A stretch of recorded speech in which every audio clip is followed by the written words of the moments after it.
नमस्कार, मैं आपके साथ भंवर बोयत। आप देख रहे हैं आपका अपना DUC न्यूज राजस्थान चैनल। इस वक्त की श्री गंगानगर से बड़ी खबर। नंद के आनंद भयो पावन धाम मंदिर में गूंजा कन्हैया जन्म का जय घोष।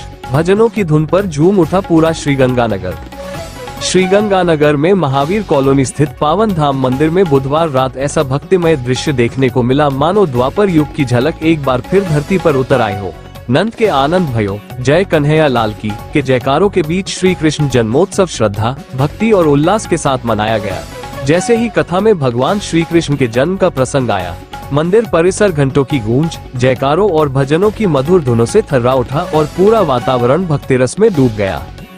श्री रामदूत हनुमान सेवा संस्थान ट्रस्ट के तत्वावधान में चल रही श्रीमद् भागवत कथा के चौथे दिन आयोजित श्री कृष्ण जन्मोत्सव ने श्रद्धालुओं को भाव विभोर कर दिया।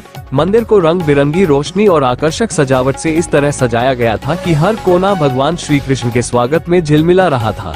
भगवान श्री कृष्ण के जन्म की मनमोहक झांकी ने श्रद्धालुओं का मन मोह लिया और बड़ी संख्या में लोग इस दिव्य दृश्य के साक्षी बनने मंदिर पहुंचे। कथा के दौरान जब भगवान श्री कृष्ण के प्राकट्य का प्रसंग आया तो श्रद्धालुओं ने थालियां बजाकर और जय कन्हैया लाल की के जयकारों से पूरे परिसर को गुंजायमान कर दिया। भजनों की मधुर धुनों पर श्रद्धालु झूम उठे और मंदिर परिसर पूरी तरह भक्ति और उत्साह के रंग में रंग गया। ऐसा प्रतीत हो रहा था मानो गोकुल की गलियां फिर से जीवंत हो उठी हों। कथा व्यास महामंडलेश्वर स्वामी विवेकानंद महाराज ने श्री कृष्ण जन्म प्रसंग का अत्यंत भावपूर्ण और गूढ़ वर्णन करते हुए भगवान के दिव्य अवतार की महिमा का बखान किया। उन्होंने कहा कि जब जब धरती पर अधर्म बढ़ता है और धर्म संकट में पड़ता है, तब भगवान स्वयं अवतार लेकर धर्म की रक्षा करते हैं और अधर्म का अंत करते हैं। उनके ओजस्वी प्रवचनों को सुनकर श्रद्धालु भाव विभोर हो उठे और पूरे वातावरण में भक्ति की गंगा बहने लगी। उत्सव के इस पावन अवसर पर मंदिर समिति की ओर से श्रद्धालुओं को श्री कृष्ण जन्मोत्सव की शुभकामनाएं दी गयी। बच्चों में इस उत्सव को लेकर खास उत्साह देखने को मिला।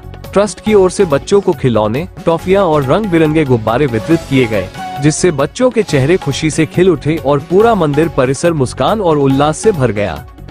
इस दौरान कथा के मुख्य यजमान श्रीमती मीना गुप्ता धर्मपत्नी स्व राजकुमार गुप्ता के पुत्र व पुत्रवधू श्रीमती ज्योति विकास गुप्ता तथा श्रीमती मीनाक्षी रोबिन गुप्ता विशेष रूप से उपस्थित रहे और उन्होंने श्रद्धालुओं के साथ भगवान श्री कृष्ण के जन्मोत्सव की खुशियां साझा की।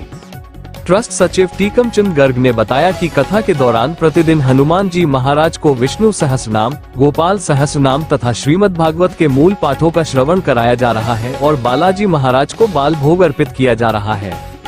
मंदिर अध्यक्ष अशोक परूथी ने जानकारी दी कि श्रद्धालुओं की सुविधा के लिए अग्रसेन चौक स्थित Balaji sweets, L block Hanuman मंदिर और पुरानी आबादी स्थित सिद्धपीठ श्री झांकी वाले बालाजी मंदिर से पावन धाम मंदिर तक निःशुल्क ऑटो सेवा की व्यवस्था की गई है। उन्होंने बताया कि जैसे जैसे कथा आगे बढ़ रही है, मंदिर में कथा श्रवण करने आने वाले श्रद्धालुओं की संख्या लगातार बढ़ती जा रही है।